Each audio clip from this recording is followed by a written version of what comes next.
Please be seated.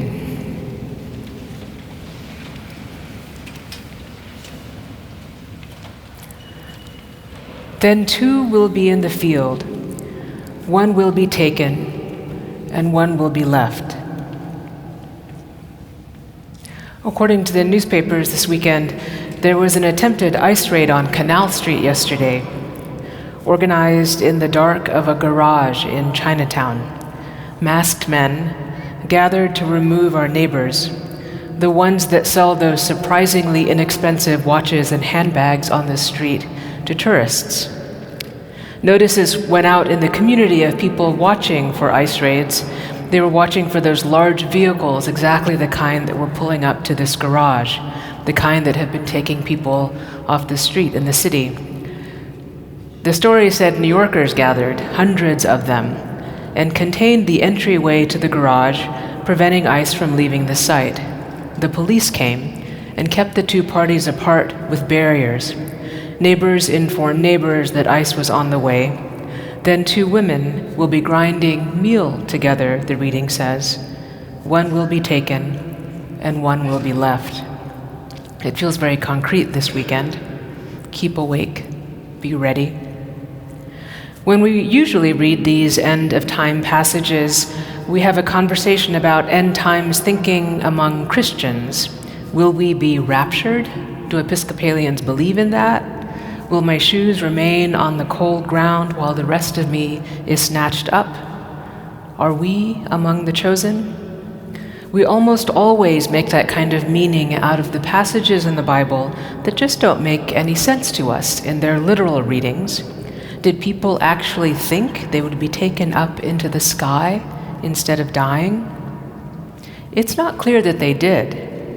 Matthew 24 and 25, we're reading Matthew 24 today, are describing the end, an end as if there is no temple kind of end, if the Roman armies raged against us and annihilated us kind of end, an end that required no imagination at all from them, from the listener, because it was happening. It had happened to them. A crumbling of identity kind of end, a smashing of who we thought we were, of how God has always been with us kind of end had happened to them. We thought we knew what the worst of times looked like kind of end for them. We might understand the context of this passage a little more literally this year than in years past. What happens when emperors rage? In Jesus' time, they understood their vulnerability as a people who followed the rites of their temple, who were loyal to their God in their temple, and not to Rome and to Caesar, who was their imperial overlord. Caesar was raging in the time of Jesus. The people were a people both out at the edge of empire and small, but also near the heart of important trade, and also a place that fostered rebellion, a people who were diverse and independent and freedom-seeking. There was not much peace for people like them, for them. Keep awake, Jesus says to them, our time is coming. Was it the mother of an agitator or the sister of an insurgent who was taken away? By whom? Was this story all too real, like the newspapers that week, as well as a time-sustained metaphor? Matthew 25 is the next chapter, the vigilant young people, the sheep and the goats. What is the kingdom of God like? Jesus answers over and over. It is here with us, Jesus says. It is to be known in the depths and dark underneath of your everyday, in the hungry and the naked and the imprisoned. That's the next chapter. Even in these heavy, heavy times, Jesus says, keep awake. Are you paying attention? This Sunday is the first of the new year of our worship calendar, and the new year always starts like this. Advent 1 is always like this, right after Thanksgiving usually. Some tough travel for many to get home yesterday, I've heard. Kind of a little bit that hangover of turkey and too much wine and way too many desserts. And then these readings. Pay attention, pay attention. Amidst your daily life and all of its urgencies, pay attention. As though all of this could be over now, pay attention. Or if that is too intense, which it just is, maybe just pay attention. Notice the darknesses, the depths of beauty and life, and that which seeks to be hidden. Notice where light can cast a flattering glow, and where light illumines evil.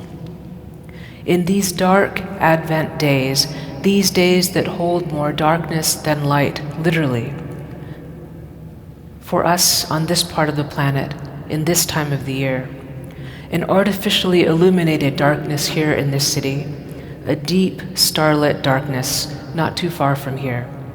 It is a season of living in the night. In this inverted time, we start again. We resurrection morning people start again. In the rich generativity of darkness, like the darkness of soil for seed, like a woming manger, or the warmest bed waiting for morning, for your restoration, for a life to come. And keep awake, Jesus declares, keep awake. This year might be as close to those times as most of us have ever seen. We know where the lights are out around the world, where the lie of a ceasefire flourishes in the deep dark of murdered journalists, where war-ravaged nations and people live by the rules of the desperate, where physical freedom is not a choice.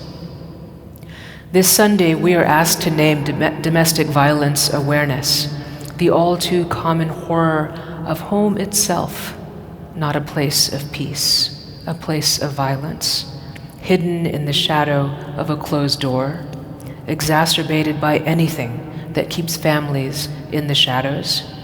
If that is your story, you can tell it here.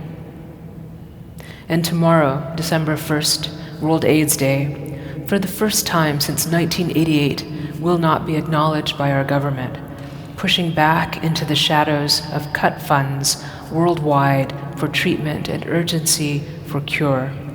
Unnecessarily cruel, chosen cruelty.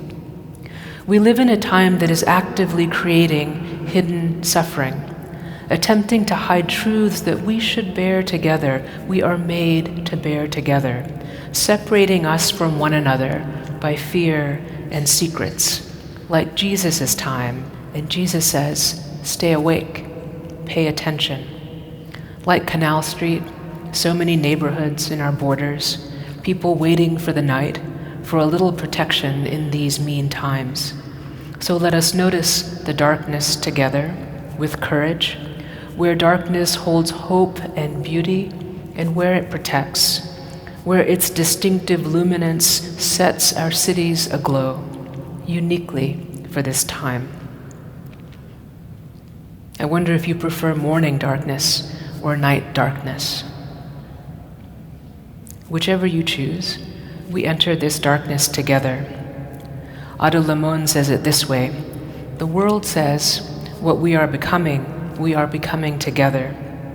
The world says one type of dream has ended and another has just begun. The world says once we were separate and now we must move in unison. Two together and then one, until the Son of Righteousness, friend of the outcast, returns to call his people home.